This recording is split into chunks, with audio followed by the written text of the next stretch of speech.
अयोध्येचं काम माझ्यापुढे आलं होतं. आणखी आम्ही 3 महिने अयोध्येच्या कामावर आम्ही विचार करत होतो. म्हणजे शेकडो वर्ष ज्याला कोणी सोल्युशन मानलं नाही ते काम आमच्या पुढे आलं होतं.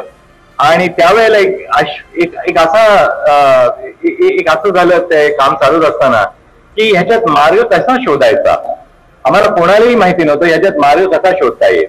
त्यावेळेला मी आपल्या दररोजच्या दैनंदिन जीवनात माझी जी पूजा करतो तेव्हा मी देवांच्या पुढे भगवंतांच्या पुढे मी बसतो तिथे आणि मी त्यांना सांगितलं ह्याच्यात मार्ग तुम्हीच शोधून द्या.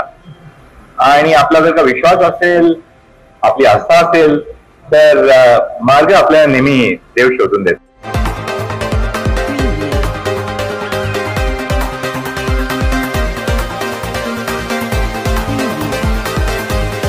माजी सरन्यायाधीश डॉक्टर धनंजय चंद्रचूड साहेबांनी मागील 4 दिवसापूर्वी बीबीसी ह्या आंतरराष्ट्रीय वृत्तवाहिनीला मुलाखत दिली आणि बीबीसीचे जे स्टीफन सॅकूर आहेत त्यांनी मुलाखत घेताना चंद्रचूड साहेबांना प्रश्न विचारला की राम मंदिर प्रश्ना अगोदर तुम्ही देवापुढे बसला होता, प्रार्थना केली अशी चर्चा झाली.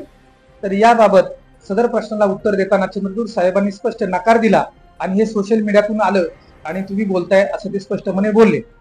तर याबाबत मला असं बोलायचंय की मी चंद्रचूड साहेबांच्याच मूळ गावचा कनेरसर तालुका खेड जिल्हा पुणे येथील नागरिक आहे आणि दिनांक 20 ऑक्टोबर 2024 रोजी साहेब पदावर असताना त्यांच्या गावी आले होते आणि सदर गावी जाहीर सभेमध्ये त्यांनी असं वक्तव्य केलं होतं की अयोध्येचा प्रश्न आमच्या समोर आला तेव्हा आम्हाला काही सुचत नव्हतं आणि मी रोजची पूजा अर्चा करत असताना देवापुढे बसलो आणि देवाला सांगितलं की तू मार्ग शोध.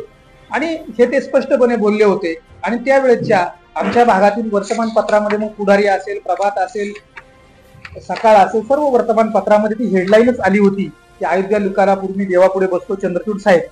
आणि असं असताना अचानक 4 महिन्यानंतर चंद्रचूड साहेब म्हणतात की मी बोललोच नाही.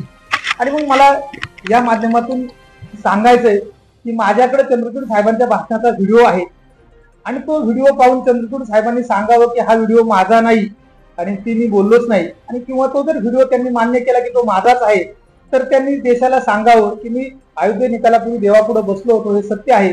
बीबीसीला दिलेल्या मुलाखतीमध्ये जे मी उत्तर दिले ते चुकीचं आहे. एवढीच माझी नम्र मागणी त्यांच्याकडे.